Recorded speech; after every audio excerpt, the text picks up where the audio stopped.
Vous étiez un symbole hein, dans cette élection. Le symbole a plutôt bien résisté. Oui, j'étais le seul ministre de plein exercice à être candidat. Je mesurais le risque que cela pouvait représenter pour moi et aussi surtout pour les idées que je défends depuis de longues années. Et le résultat était supérieur à mes attentes, avec de très bons reports entre les deux tours et surtout une démarche de ma part qui n'a jamais été de dire que j'oubliais d'être un ministre du gouvernement. J'ai défendu le bilan du gouvernement dans mon canton et j'ai été élu en cette qualité. Alors vous êtes dans le secret des dieux puisque vous êtes au gouvernement. Quel avenir pour ces départements? Est-ce que vous avez des informations? Quand je suis rentré dans le gouvernement, les départements étaient un peu sur la sellette, c'est le moins qu'on puisse dire.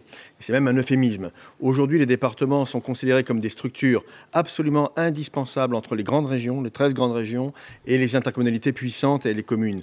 Donc moi, je n'ai pas vraiment de doute sur l'avenir des départements, sûrement avec une clarification des compétences qui est d'ailleurs en cours, mais des départements défenseurs de la solidarité entre les personnes, défenseurs de la solidarité entre les territoires, ont encore un bel avenir dans ce pays. On n'a pas voté pour rien. Peut-être, éventuellement, il faudra s'interroger sur le nombre de départements.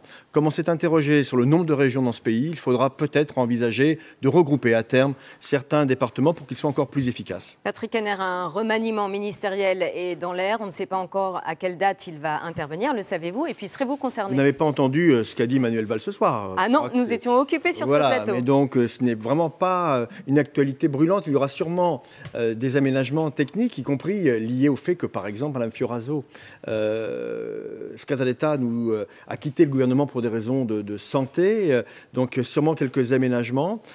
Aujourd'hui, ce n'est pas une priorité, en tout cas à ma connaissance. Je ne suis pas dans le secret des dieux, pour reprendre l'expression de tout à l'heure.